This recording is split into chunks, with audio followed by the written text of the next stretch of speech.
India के शहर आगरा में मुगल एम्पायर के आर्किटेक्ट का एक ऐसा मास्टरपीस मौजूद है जिसको आज पूरी दुनिया ताजमहल के नाम से जानती है। 42 एकड़ पर फैला दूर से ही चमकता हुआ ये टॉम्ब जहां अपने अंदर खूबसूरती के बगीचे सजाए हुए हैं, वहीं इसके ऊपर गम और उदासी के कई बादल अभी तक मंडला रहे हैं। अगर वीडियो देखने में मजा आ रहा है तो टेक इन्फो को सब्सक्राइब करके नोटिफिकेशन भी ऑन कर लें। दोस्तों, लगभग 400 ईयर्स पहले बनाई जाने वाली ये खूबसूरत बिल्डिंग जहां अपने तौर की सबसे बड़ी और सबसे शानदार बिल्डिंग हुआ करती थी, वहीं आज इसको दुनिया का 7वां अजूबा भी माना जाता है। इस मैग्निफिसेंट स्ट्रक्चर को बनाने में 20,000 लेबर्स ने दिन रात खून पसीना बहाया, और वो भी 1 या 2 सालों तक नहीं बल्कि पूरे 22 सालों तक। अगर आज के दौर में इसकी कीमत का अंदाजा लगाया जाए तो संगे मरमर का ये अनमोल टॉम्ब लगभग $1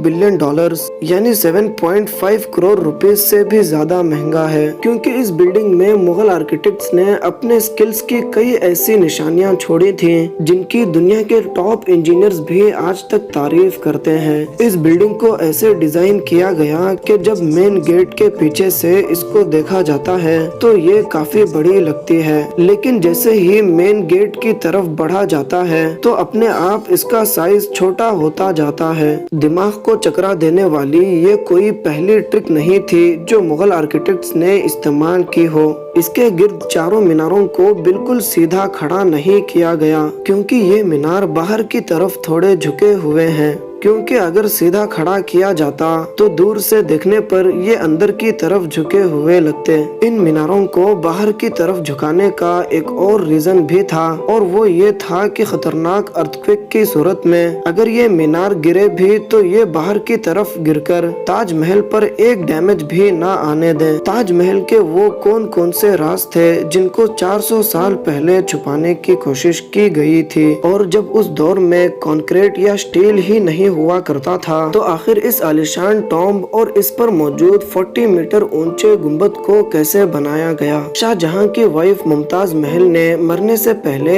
एक आखिरी ख्वाहिश की थी। वो चाहती थी कि उनकी कब्र दुनिया के सबसे खूबसूरत मकबरे में बनाई जाए। इस टास्क को और मुमताज महल की आखिरी ख्वाहिश को पूरा करने के लिए शाहजहां ने अपनी सारी दौलत और पूरी जिंदगी वक्फ करने का इरादा कर लिया। मुमताज के गुजरने के 6 महीने के बाद यानी 1632 में ही ताजमहल की कंस्ट्रक्शन का काम शुरू कर दिया गया। शाहजहां ने पूरी सल्तनत से 20,000 लेबर्स आगरा बुलवा लिए गए थे, क्योंकि मुमताज की कब्र यमुना रिवर के बराबर में मौजूद थी। इसी वजह से इस जगह पर दुनिया की सबसे खूबसूरत बिल्डिंग बनाना काफी मुश्किल टास्क था। रिवर के किनारे जमीन काफी सॉफ्ट होती है, और अगर यहाँ खुदाई का काम किया गया तो पानी का बहाव ताजमहल की फाउंडेशन को भी नुकसान पहुंचा सकता था। इस प्रॉब्लम को सॉल्व करने के लिए मुगल इंजीनियर्स ने यहाँ सबसे पहले जमीन के अंदर कई कुएं खुदवाना शुरू किए। मजदूर ये कुएं तब तक खोदते रहते जब तक खुश्क जमीन नजर न आ जाती। इन कुओं को पत्थरों और कारे से भरा गया, और फिर उसके ऊपर पत्थरों के बड़े बड़े कॉलम्स खड़े किए गए। इन सारे काम को अंजाम देने के लिए मजदूरों के साथ साथ हाथियों की एक बहुत बड़ी फौज को भी इस्तेमाल किया गया। मुगल इंजीनियर्स की ये ट्रिक काम कर चुकी थी, और अब एक ऐसी मजबूत फाउंडेशन तैयार थी जो नरम जमीन पर भी फौलाद बनकर खड़ी थी। फाउंडेशन के बाद अब बारी थी एक ऐसे बिल्डिंग डिजाइन की जो आज से पहले किसी ने भी ना देखा हो। ताजमहल के डिजाइन का आइडिया शाहजहां ने अपने बाप दादा के कब्रों से लिया था। बाप के मकबरे से मीनारों का कॉन्सेप्ट लिया गया, दादा के मकबरे से बिल्डिंग कोर का आइडिया लिया, और अपने अंकल के मकबरे से डोम का आइडिया लिया गया था, और इन सबको कंबाइन किया गया तो एक आलीशान और शानदार डिजाइन उभर कर सामने आया। बिल्डिंग के इस स्ट्रक्चर को बनाने के लिए इसमें बहुत ज्यादा पैसे भी बहाए जा रहे थे। हर गुजरते दिन शाही खजाना तेजी से खाली होता जा रहा था, लेकिन शाहजहां को किसी भी चीज की परवाह नहीं थी। बस इनको ये काम हर कीमत पर कंप्लीट करना था।